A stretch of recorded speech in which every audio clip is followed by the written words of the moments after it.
All right. Well, thanks again, everyone, for joining. Frank didn't give his intro, but we're going to do that in just a bit. Um, I wanted everyone to, well, I wanted to do this. This was somewhat me reacting to the election news, and just given where the U.S. is right now, I just really wanted to get folks together to have a conversation about having conversations. So, my distant cousin, Frank Hyman, I learned about him in roughly 2017 when I was doing some family research, and he helped me to recognize why some family members weren't responding to me, and that's okay because what I've learned through him, not just about my own family, but just about relationships in general, organizing and being able to move things forward. I just really, really appreciate what he has done, what he has put up, and what he has taught me. And to know that I'm connected to someone like that, biologically and spiritually, makes me feel good and keeps me optimistic about the future. So let's go ahead and get into these slides a bit. So one second, sorry.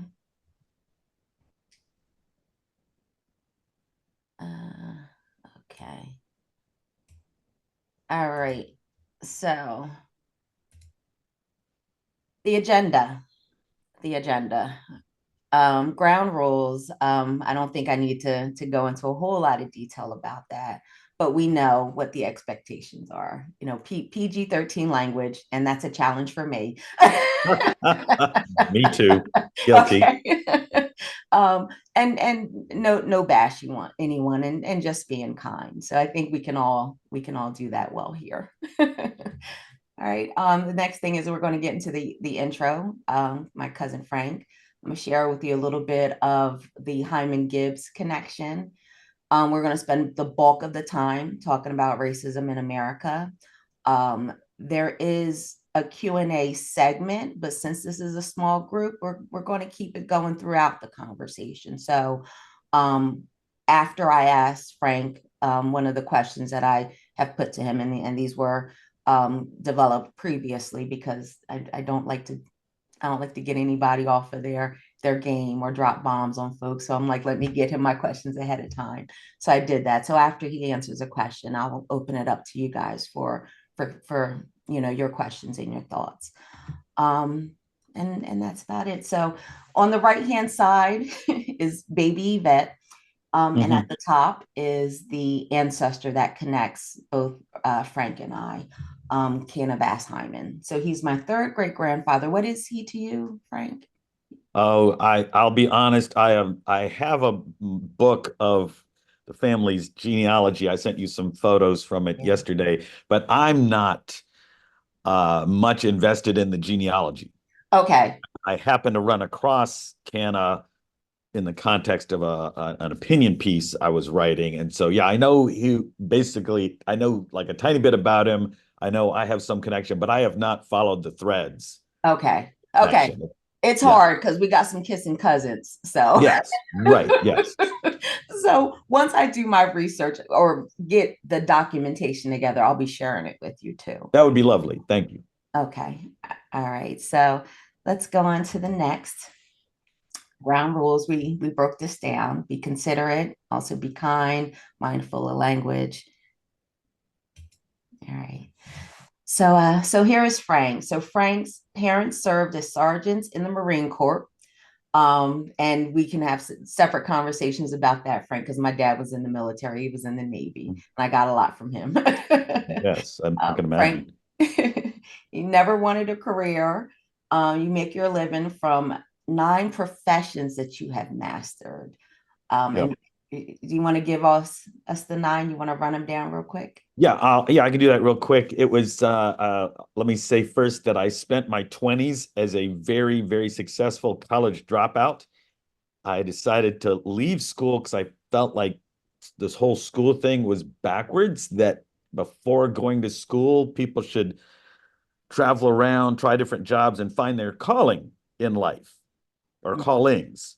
And then if that requires college education or you just want one, then do it. So I dropped out, traveled around. I Jack Kerouac my way around Europe and traveled around the US and Canada and had lots of interesting jobs. Came back to Beaufort, with South Carolina, which is a phenomenal, amazing, and beautiful place. I definitely recommend you check it out. It's more exotic and amazing than you can imagine. And I was very lucky to grow up there. But so I tried a bunch of different kinds of outdoor work, working with my hands, doing science things, and finally realized that I wanted to go back to school to study horticulture and design. So that's two of my professions. And I'd grown up doing construction. So I'm also a carpenter and a stonemason. Um, and it was kind of by accident, but I became a sculptor. I've had 24 sculpture commissions, big outdoor projects. The most recent one was I welded a life-size horse out of rusty scrap metal. What am I leaving out? Politician. I've had two elected offices. I've been a community organizer. I've managed three campaigns where all the experts said, "Oh, Frank's going to lose," but instead, each of the three campaigns won in a landslide because I'm really a student of politics. What am I leaving? Oh, photography and writing. So I found publisher for two books, and both of them are literally in the top 3% of print copies sold of all print books of all time. So they're selling really well. And I do photography and I've sold over 200 photos to national magazines. And the most recent profession is foraging for mushrooms and wild edible plants. Before the pandemic, I was selling wild edible mushrooms to restaurants and then making a ridiculous $200 an hour from that because the market is there, the demand is there. And I'm not saying that to boast. I say that so that anybody who has any remote interest, and maybe you'd like to be out in the woods foraging mushrooms and selling them to restaurants or just bringing them to your family, they're their price is very high, comparable to filet mignon, and they're out there and they're easier to find than you would think, easier to identify them. So I think that's the nine things. And for me, the key has been that I let myself engage in whatever I'm feeling enthusiasm about, whatever I'm feeling curiosity about. I'm just going to do it. And when you feel that way about a thing, it's amazingly easy to learn a lot and get up to a professional level. If my advice to people, if they're in school or in a career and you feel like you're struggling and it's really hard to stay on top of what you're doing, that's probably a clue that this is not really your calling. It's perhaps you're doing something that the people who raised you or the culture you're in persuaded you that this is what you should be doing, and it's kind of not what you want to be doing. So I mean, it may sound like I've struggled or worked hard to learn these nine things, but like every one of them was like fun and easy. It was like a hobby. And I was so deep into each hobby that I got to a professional level and people pay me what I think are ridiculous amounts of money. And the last thing I want to share about myself is so people understand yes, I'm a straight white guy, but my family did not have money. My father and his brothers had to drop out of school in the eighth grade to work on the farm. So he didn't go to high school. My mother didn't go to college. My life started in a trailer park. I never personally made more than minimum wage until I was 32 years old and started my gardening business. And because by then I had traction and I could see how to find my callings and then actualize them to turn them into money making so I never have to apply for a job again. So sorry for the long-winded response, but I'm kind of unusual, and this is about as succinct as a way I've found to convey that to folks. So anyway, and happy to answer questions about any of those things or talk more. But yes, everybody here should go visit Beaufort, South Carolina. This is where MLK Jr. went when he needed a break from everything. He would go to Beaufort at the Penn Center, Penn, named after William Penn, Mm. during the Civil War and all that. And Beaufort was one of the only places in the country where 40 acres and a mule actually happened. So I grew up in a place, this white guy grew up in a place where obviously there were poor black folks and disadvantaged black folks, but there were also a lot of black landowners, business owners, operators. My high school biology teacher was a black guy who was also the chairman of the county commission in Beaufort. So very unusual place, very amazing and wonderful place. And if you like seafood, it's got a lot of that too. So all those things. Yeah. Well, I'll get back down there for the seafood for sure. Yes. For sure. Uh, all right. So you're a former council member, Yep. worked in politics. Is it 40 years? Yeah, well, not like full-time work, but Right. my first political action was I was 18 and I joined a campaign trying to throw out Strom Thurmond, Hmm. original Dixiecrat. He was the South Senator, U.S. Senator for South Carolina. Yeah. And Who had so I the was part of that secret, campaign. he had the secret Pardon? black child for a number of, for, Yes. yeah. So just Yeah. to connect with the other folks. So he was Yes. a Dixiecrat, Yes. very much racist. And towards the Yes. end of his life, it came out that he had fathered a black daughter and Yeah. provided for her financially, but didn't Yep. acknowledge her. So that again touches on the Yeah. the dynamics of South Carolina.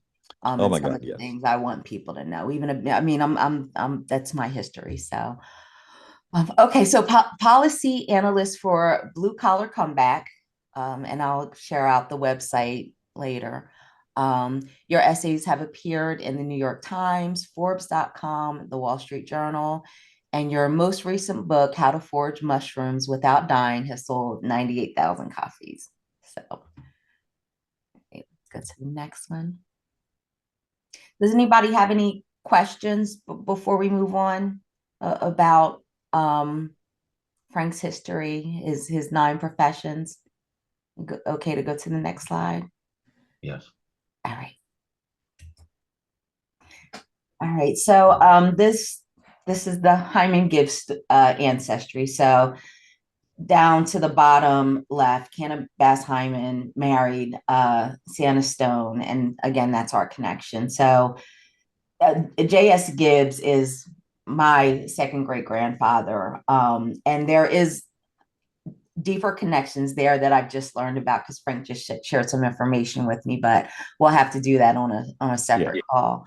The reason I wanted to show this image is because this is something that Ancestry had called DNA circles. It was beta testing, as you see here. This doesn't exist anymore.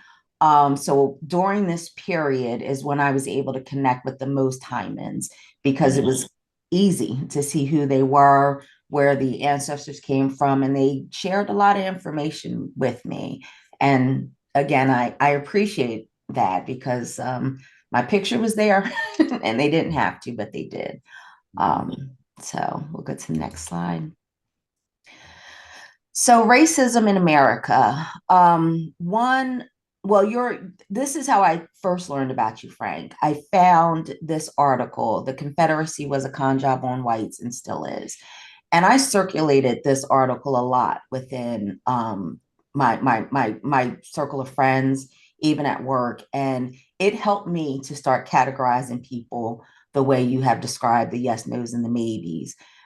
Because to me, this article it made sense. And to me, it was what people needed to know in a perspective that would have could have helped people to see it my way. And when it didn't, I was like, okay, there's more stuff going on here. So I quoted you because you said this to me when we first met Yeah. that you just woke up one day saying that racism is stupid. Yeah. And I wanted you to share with everyone here. The question was, please share your age and attitude when you realized racism was just stupid, but share however much you want to share about that time of your life. Yeah, sure. I don't know that it'll be very enlightening to folks. But it was just I was one of the weird kids who, when adults would be standing around talking, I would try to get close enough to hear what was going on. And, at 8 or 9, in this case, there was a lot of things I didn't understand, but I always felt like if I listened and paid attention, I would pick up on some things and have a better understanding of the world.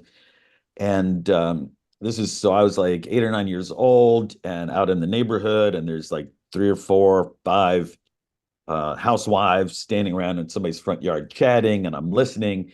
And the oldest of them, who probably the most racist one, they were talking about black people. I don't remember the context. And one of the things the oldest woman said was like, "Oh, black people's skin. Have you ever touched a black person? Their skin feels like a snake's skin," which was meant to be insulting. But I was a kid who had held snakes. If anybody here has held a snake's skin is smooth as glass. And so it was just that realization that this lady did not know what she was talking about in regard to snakes. And so probably she didn't know what she was talking about in terms of black people. Um, not a beautiful story, but it was kind of like it kind of makes the point that a lot of people, if you're wanting to convert people out of their racism, it's probably not going to be done in the straight ahead, like, let me convert you to not be a racist. Let me tell you how you're wrong about being a racist. But like that straight ahead approach, and I think any kind of number of studies probably show is mostly not effective. It's a rare person might like hear that, but there's other ways in if you're wanting to convert people out of their racism. And let me follow up on that with one of the things. I was trained to be a community organizer in Chicago by some of the same people who trained Obama and Hillary, and their focus was to get neighborhoods and churches of people of different colors, different backgrounds, different religions to work together, and particularly to get white and black groups working together. And their way of dealing with that wasn't like, okay, we got to sit down with the white people and explain to them how they are wrong about race, because that will get you no traction. Instead, what we'll do is we will find these white groups, neighborhoods, churches, whatever, and these black groups, and we will work on getting them focused on a non-racial goal, like the quality of schooling, at their neighbor where their kids are going to school. And so we're not like confronting them with racism. We're confronting them with like, let's make the schools better, something they can agree on. And for the moment, they put aside whatever racial animosity or prejudice they might have. And by doing that, what the people who were training me, their goal, and they had a lot of success with this, was that by people being shoulder to shoulder and working on a shared goal, they could kind of like I had done, kind of dismantle their own racism in their own way, at their own pace, and not feel like they're on the defensive, not feel like somebody's judging them, not feel like somebody's antagonizing them, and kind of get over it on their own by creating a context for spending time with Black people, which most racists have not spent much time with Black people. Uh, and so getting these folks to spend time with Black people and kind of and at some moment, like with me, a light bulb goes off and they're like, huh, I've been raised to think of Black people as less than me or less than human or whatever the negative thing is. And my experience is showing me that's not really accurate. And so they just start dismantling it on their own. And so yeah, so I think, dismantling racism is not going to happen this year. It's going to be hard work, and it's not easy work, and it's not simple work, and it's not straightforward work. The kind of to take it out of the racial context so that we can talk about it a little more dispassionately when I feel like I need to do that. I suggest to people, okay, imagine that I, Frank, am a guy who thinks the earth is flat, and you're quite certain the earth is round. And how much traction are you going to get with me by explaining to me how I am wrong and you are right? What could I possibly gain by even giving you 2 minutes of my time to listen to you? And because I've thought about this. I was raised the earth is flat, and I have these beliefs that like confirm that. And You're not going to persuade somebody by explaining how they're wrong. You're going to convert somebody by letting them recognize that a person who thinks the earth is round isn't crazy or difficult or weird. And so that they can have a different perception of you, more positive perception. So, um, anyhow, for what it's worth, and let me tie in, and this is the last thing I want to say, tie in this opinion piece. The Confederacy was a con job on whites and still is. The other issue, if you want to persuade somebody, is that you do not, please God, do not confront them with your self-interest. Most people are really just not that interested in racist, non-racist, anybody of any size or color or religion. Most people do not have the time of day to really sit down and dig into your self-interest. People are mostly interested in their own self-interest. So if you want to persuade people, the thing that works, the only thing that works, and I'm not a dogmatic person, but you know, gravity is dogmatic and insistent that gravity is going to do what it's going to do. And if you want to persuade people, the only thing that works is engaging their self-interest. So that's when I looked at the Confederacy and said, okay, if I wanted to persuade these white folks who think the Confederacy was a great thing, but that racism was bad, I'm not going to get any traction by saying, oh, you Confederates were so mean to the black people. They don't care about that, sadly. But if you say, hey, the Confederacy, here's the numbers, here's the stories, that even though the southern U.S. before the Civil War was wealthier, not the whole U.S., just the southern U.S. was wealthier than every country on the planet except England. And but the South did not seem like a wealthy place unless you were inside a plantation house. All that money that made the however many, what was it? I don't know, 10 to 20 million people in the South at that time that made those 20 million Southerners seem like they were some of the wealthiest people on the planet. All the wealth was in the plantation house. And the working class whites, the working poor whites, supported those plantation owners because of essentially a propaganda machine that was like, oh, black people are so bad. And you've got it bad as a white guy, but you're not as bad off as the black people are. So it was a con job. And all humans, white, black, every religion, every gender, we're susceptible to con jobs if they engage our self-interest or what we think our self-interest is. So white families sent their sons to be massacred basically in the stupid Civil War because they needed to feel like they were better people than the black people and that they had better conditions. When they compared themselves to the people around them, blacks had it worse. So their poverty didn't seem as bad. Yeah. And, so I think the Union, if you look back at the history, I think they could have had more traction.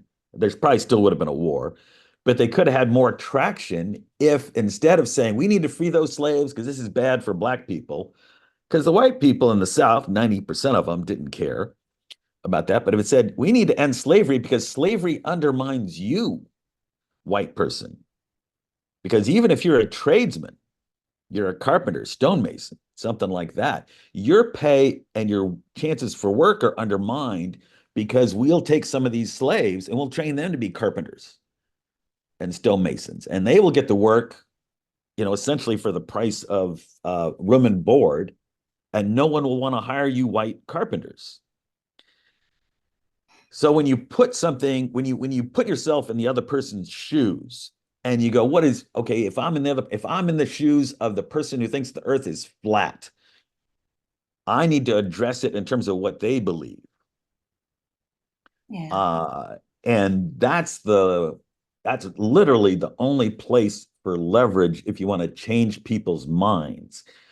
And so that's what that op-ed was about. And it ran, I submitted it to my local, the News and Observer in Raleigh, and they turned it down. And I was like, really? So I sent it to the Richmond paper and they ate it with a spoon. They said, this is great. Who are you? This is magnificent. We're going to run this. So the Richmond paper, so the capital of the Confederacy ran this about how the Confederacy was a con job. And then all the other capital city newspapers in the South picked it up. So the Atlanta paper ran it, the Tallahassee paper ran it, the Nashville paper ran it, et cetera, et cetera, et cetera, all over the South in the old Confederacy. This ran in the newspapers, and finally the Raleigh paper ran it. They're like, okay, yeah, maybe we were wrong. And so yeah, so if you want to change people, and if you're in a democratic society, if you're lucky enough to be in a democratic society, even an imperfect one like we have, and you want to make things better, my advice to you in your political life is beating up on the people you disagree with is is useless unless you want to just pat yourself on the back and feel like you're some working class hero or something, which I think is a lot of what people do on the left in politics. Oh, I'm a hero. I'm against the bad guys. I hate Trump. That's how wonderful I am. And I'm like, you know, politics in a democratic society always breaks down into three groups. There's going to be the people who are reliably on the left. There's going to be people who are reliably on the right, and they're going to be about the same size. In any country, you will find this. And then there's the third group is the people in the middle. And often the reason they're in the middle is because they are just not paying attention.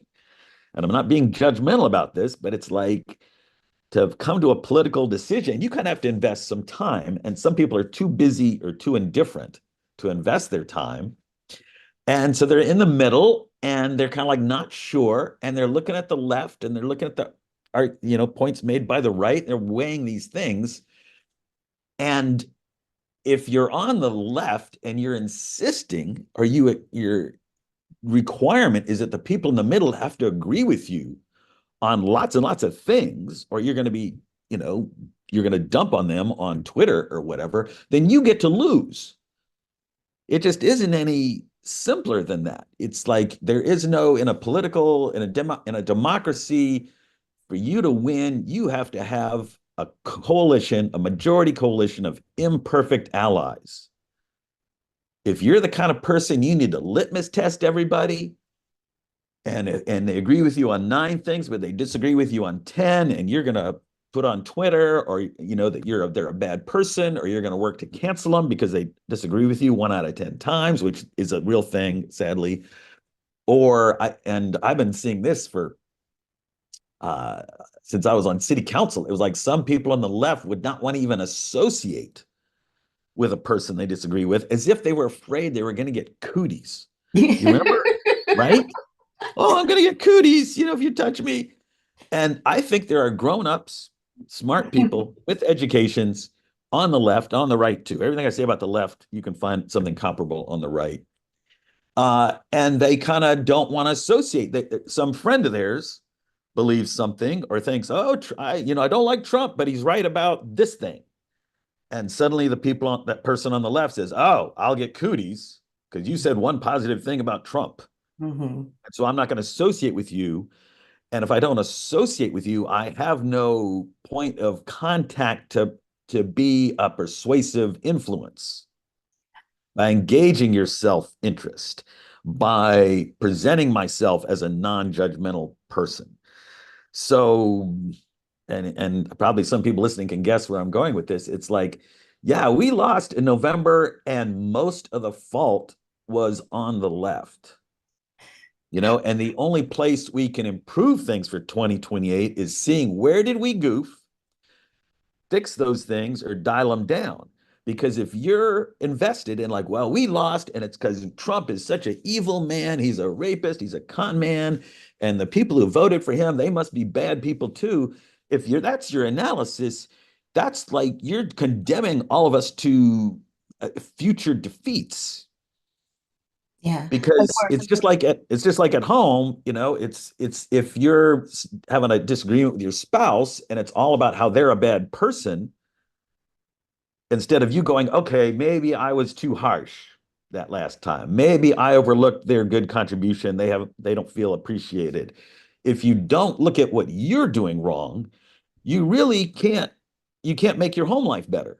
Mm-hmm. If you don't look at what you're doing wrong, your side's doing wrong politically, you can't make your political life better. And again, I apologize for sounding so dogmatic, but I've been doing this since I was 18, and I'm really tired of watching us lose Because some people, and by some people, I mostly mean folks who grew up in middle class and upper class households, who come from money, who have education, and are not, they do not perceive the working class, especially the working class whites, they do not perceive them as like actual humans deserving of respect. Mhm. That's where the left has like thrown away a lot of these elections. And I'm talking about going back to 1980. That's why Reagan won. That's why George Bush daddy won. That's why George Bush the son won. Um, all those things. It's because we can't make a decision or control what the right wing people do or say. We have no control. Mhm. Like the serenity prayer, recognize which things you can influence, which ones you can't. So Yeah. nobody here, nobody on the left, we have almost no influence on the people on the right in Yeah. terms of making them change. But we do have influence on how we behave. And so when some of the people, and I don't want to get into a Gaza thing, but this is such a clear example of this, when people who are supporting Gaza said, well, if Harris or Biden, if you don't cut funding for Israel, we're not going to vote for you. That's like that's like a teenager saying, I'm not getting what I want, so I'm gonna hold my breath till I'm blue in the face to make you do what I want. And your parent is like, okay, hold your breath, and then you don't get what you want. Yeah, like, wow, we will withhold our vote and make it easier for the worst person on the planet to be the president. And how will that help Palestine? It won't. So anyway, sorry to go on at length, but as you can guess, I've been thinking about these things for, yeah, since I was 18, so 40 something years. And I've managed campaigns and I've won victories when people thought we wouldn't win. So I actually understand this stuff at a degree most people do not. I read biographies of leaders like Harvey Milk. Yeah. If you read one book that I recommend, there's a biography of Harvey Milk.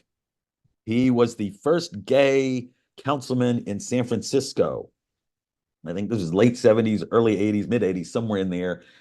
And at that point, the gay people had, hidden themselves. They'd stayed closeted. And he persuaded them that, like, no, you have to stop doing that.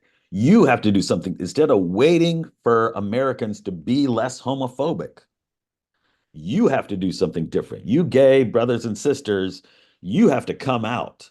He was the one that came up with the kind of what they would say do at their rallies. He'd say, come out wherever you are, Mhm. like the hide and seek Yeah. thing. Yeah. Yeah. Yeah. He's the one that came up with that. He said, it's on you gay people to make your lives better in politics. You have to come out, as dangerous as it may feel, as uncomfortable as it may feel.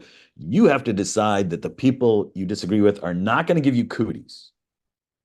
Mhm. You have to affiliate. The people at your work need to know you're gay. And after they work shoulder to shoulder with you, they realize, why do I have this hang up about gay people? Because Joe and Sally are fine.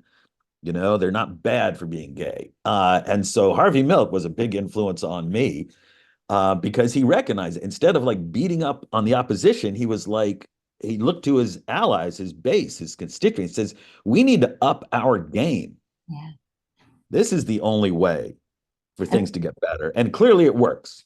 So sorry, and I'm Frank, done now. no, no, no. Thank you. I mean, I didn't want to stop you because all great stuff, and all of that resonates with me. And Bayard Rustin had a similar message too. So Bayard Yes. Rustin, after the civil rights era, he said, that the next group to move civil rights forward is the gay community. So Yes. so Right. so I want to give folks on the call a chance to weigh in or Yeah. ask a question. Does anyone have anything? If not, okay, we'll keep it moving. I did see Edwin clapping. Um, so all right, was there anything else you wanted to say on that? Because No, that's pretty much it. That's oh, in a lifetime of doing politics. It's kind of like the only things we can change. It's like the serenity prayer. The only yeah, things we have control of is us. yeah, So you have to be honest and go like, okay, where did we goof? yeah, How did we? because I mean, it was a close election, but it would not have been close except that the Democrats' vote total went way down from last time. Yeah. Yeah. It was less that some of our people went to the other side. It was kind of like some of our people lost faith in us Yeah. Yeah. because we And were perceived as being in favor of things that were not good for the people in the middle, the moderates. yeah. It's kind of like and I understand the feeling. It's kind of disappointing, when you have an analysis, you've done the homework, here, A, B, C, and D, here are the things that'll make our country better for all the working people. And the people in the middle don't recognize that. Mhm. But Mhm. you will lose. You will lose. And what's more important is your constituency will lose if you don't cut a deal to bring the moderates into your big tent. Mhm. Oh, and this goes back to what I said that the people I have the most trouble with in politics are usually white folks, straight white folks from middle class and upper class families, went to school, their parents went to school, and they can take these I can't think of the right word, these insistent positions. Like if you don't cut funding for Israel, we won't vote for you. They can afford to take those positions because their family won't suffer when the Republicans win. Mhm.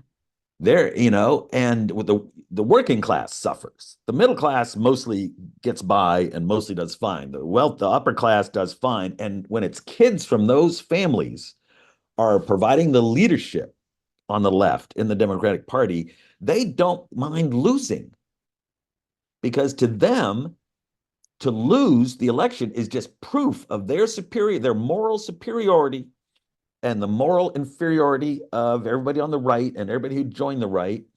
And they get to pat themselves on the back. We fought the good fight and lost. They're almost proud of their intransigence. That's the word I was looking for. Their unwillingness to make a compromise. Mhm. And because they're little rich kids is basically the problem. Mhm. And I mean, I grew up working class and I have a working class life. Like I said, I never made more than minimum wage till I was 32 years old. And when I run into somebody in the Democratic Party and a serious activist and they're working class, I recognize it right away because I can feel they're in a different headspace. And we get to talking and I say, hey, can we talk seriously? And they're like, yes. I say, do we need to do something about classism in the Democratic Party? And they're like, oh my God, yes. Oh Mhm. my God, we have to fix that. And so it's not my imagination that the problem is intransigence on the left in the Democratic Party by people who grew up well off and they have no emotional sympathy for the working class, especially the white working class, which why do more people not know this? Half the white working class in America voted for a black man for president, Mhm. and a big chunk of them were racist in their daily life. And yet they voted for a black man, which kind of brings up maybe this is a book I have to write, like the taxonomy of racism, that not every white person who's a racist is ready to burn a cross or Right. to lynch a black man. Right. There's all All there's all kinds of nuances. levels of Yeah. it where I mean I will bet you money. Everybody listening to this who's a black person or that has read any of my stuff, a black person, there's probably some white people at your work that treat you well, and you think, oh, they're not racist. I don't think they're not very racist. But at home, it's like black this, N-word this, N-word that. But they're not activists in their racism in their daily life. So Mhm. there's a whole bunch of levels of racism. And so when I talk about how, if white and black people are working shoulder to shoulder, some of the white people will kind of get it over time. That's kind of the lens I suggest looking at it, that like not every white person that you work shoulder to shoulder with will get over their bullshit, Right. but Right. some of them will. Right. And it may be the least likely ones you suspect Right. Right. because there isn't like it's not their racism isn't constructed on a rational foundation that you can point out, oh, this thing you think is rational is actually not rational. And they go, oh, thank you for pointing that out. It's just some emotional stuff. Right. And And when people, this is what Hitler knew, and what Trump knows, when people are under stress, they look for a bad guy. yeah. And if you're the loudest about who the bad guy is, and the left does a crappy job of addressing the actual concerns of those people in the middle, then the right wing wins. Mhm. The Oh, I know one other thing I want to get off my chest. I kind of feel like nobody should be allowed to be a pundit or make a speech about politics, left, right, or center, if they have not studied the political history of Europe and Asia in the 20s, 30s, and 40s. This is like these were all humans, Homo sapiens, just like us, different races, different religions, different nationalities. And that period, the 20s, 30s, and 40s, is like a roadmap of how badly things can go. Mhm. And Mark Twain had made a good point. He said, okay, history does not repeat itself, but it does echo. Yeah, And and history is our only schoolhouse of how to figure out how the future might unfold. yeah, How will the future unfold under Trump? How will the future unfold when we're trying to beat Trump? yeah, yeah, And if you haven't studied Europe and Asia in the 20s, 30s, and 40s, you are just a clueless. This sounds harsh. And I don't mean this in a judgmental way, but you are a person with very limited clues about how people react to things. mhm. So anyway, All right. Well, yeah, I know thank you you for want that. to get other people involved. No, no, thank you for that because it's time for us to have these conversations, to have these Yes. discussions. And what you explained earlier about people needing to come together to have a common thing to solve aligns with what Awujo does. So Okay. action Fabulous. learning methodology is that it's bringing people together to solve a common problem, and leadership just is supposed to, and if my other partner was here, he could speak to this. They're supposed to sit back and guide, and that's how I see things working, because we need to understand it. We need to get down in the trenches, roll up our sleeves, and understand what we're dealing with. And in a lot of instances, on an emotional level, it's the same stuff, not being recognized, being insecure, whatever the case may Yeah. be. But until we start having the real conversations, we don't get a chance to get to that. Yeah. So that's why we're doing this today, cousin Frank. And this is why I'm going to let you have the mic for as long as you want to on all the sides. So let's go to the next slide though, and get through that. So, well, you just touched on that, people not knowing their history. So Yeah. you pulled it all into one. And actually, my question was, what advice would you give Americans wanting to honestly explore the history of racism and the damage it's doing to their families and their country? And you explain that. You explain that passionately. But give us some more on that if you want to. Yeah, I don't know what I can say succinctly on to answer your question. Let me I can share the kernel of what this talk was about. Mhm. That I had read somewhere that like 50% of Americans think the Civil War was not fought about slavery, that it was like a dispute about where the transcontinental railroad should go. I mean, literally, people are saying things like this. Yeah. And I'm like, wow, how, okay, am I wrong somehow? And so I decided, how would we know why the Confederate States seceded? So Mhm. I'm like, oh, I will go, one good use of the internet, I will go to Wikipedia and I will look up the Articles of Secession, Mhm. which most people who've had any kind of decent history classes knows, like there's Articles of Secession. What has anybody ever read these? I hadn't. And I'm a history buff about the Civil War and other things. So I go and look. And so each of the 11 Southern states voted on Articles of Secession. Like five of them, the article just says, well, yeah, we're seceding. P.S. Abraham Lincoln is ugly. And that's all it says, basically. And then the other six, they all say, we're seceding because we like our racism and we like our slavery. The end. Yeah. And I'm like, and then I realized I was so shocked. Like it was like three paragraphs.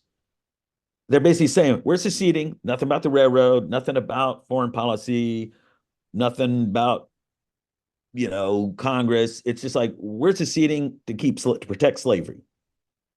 It's cut and dried. It's clear. It's three paragraphs in each of these states, and I'm like, why did I not read this in my history classes? Has anybody in a history class, even in the North? I mean, I grew up in the South. So I could understand how they would hide that. But like, are the people in the North not, why are the high school history teachers, history professors at universities, why are they not just using the original documents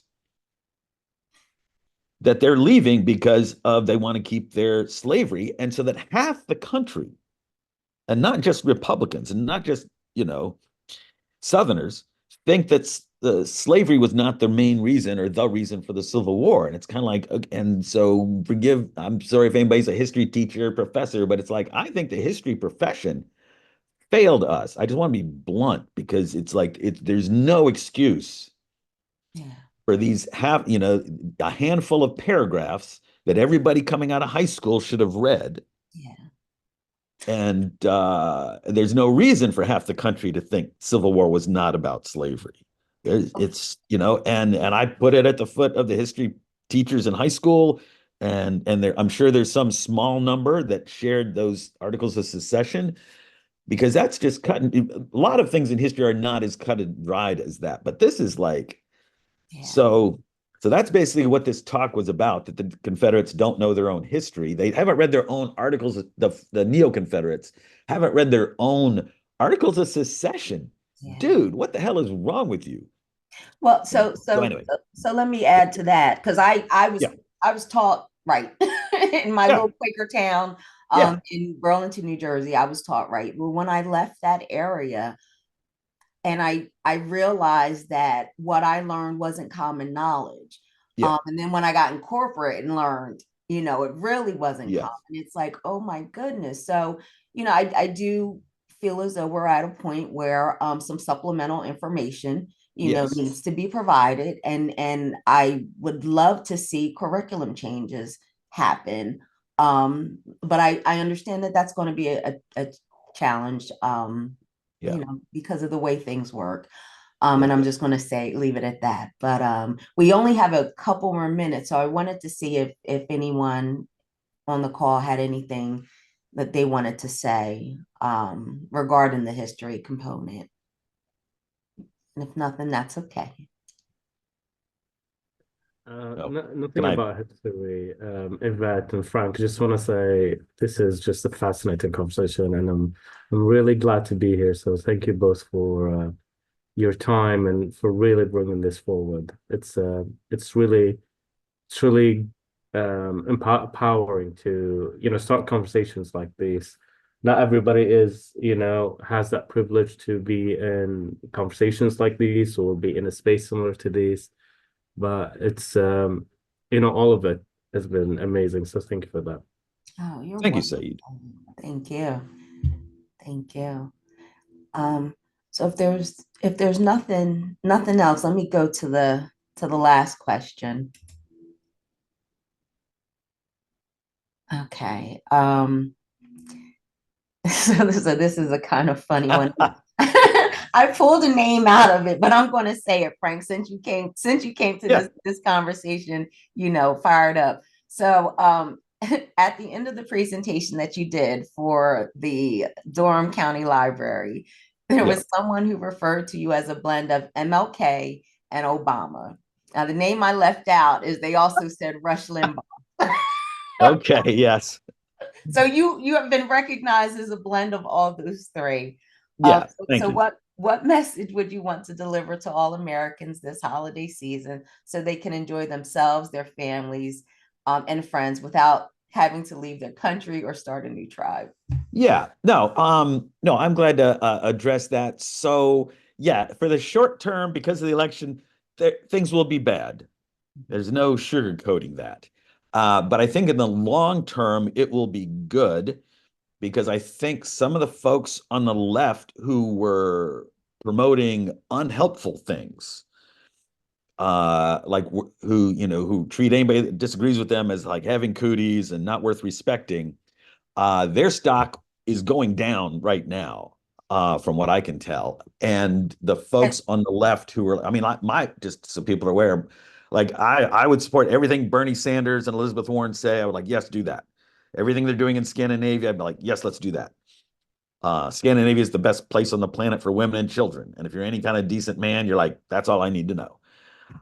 So I'm very much of the left, But it's just like in a democratic society, the left can't get what it wants unless we collaborate with some people in the middle. If we're willing to, if we can sit down at the table and realize getting a half a loaf might be the best we can do, and I'm going to be an adult and be willing to do that instead of being a teenager and stomping away from the table because I'm upper class. I'm driving my family's Subaru and they bought me a house, and I don't really care about how much working people are going to suffer. And working people is like white, black, gay, straight, all of the things. Yes. So in the short term, it's bad. In the long term, it's good because I think the folks on the left who are willing to compromise and collaborate are going to have more traction. And yeah, and so that's the thing. As I mentioned, I think I mentioned earlier when I was trained as an organizer, and I figured my way of stewing everything I learned down into 3 steps to help people just get started is A, get organized. So print out copies of the articles of secession. So if somebody wants to say, oh, blah blah blah, it wasn't rape, it wasn't slavery, you can say, well, that's not what the state of Georgia said. So get organized, pull your data together, educate yourself, read about Europe in the 20s and 30s. That, for instance, Hitler never had a majority, but because the left would pick fights with the Hitler marchers, the Nazi marchers, to the people in the middle, it looked like the left was causing all the disturbances. And so they saw the Nazis as source of stability and peace in the streets, and because the left had made themselves look like hooligans. Gotcha. So read the history of the 30s, especially in Germany and even Japan, China. You don't have to read all of it, but so get organized and then get allies. And by ally, so if you're African American, you're black, get allies who are white by like just working with folks. Yeah. Yeah. So that's really the best thing, I think, to help people get over racism. So get organized, get allies, and then don't give up. Because this is a lifelong battle. Love It it. isn't like it's do or die in 2024. It's like 2026 is coming, 2028 is coming. Yeah.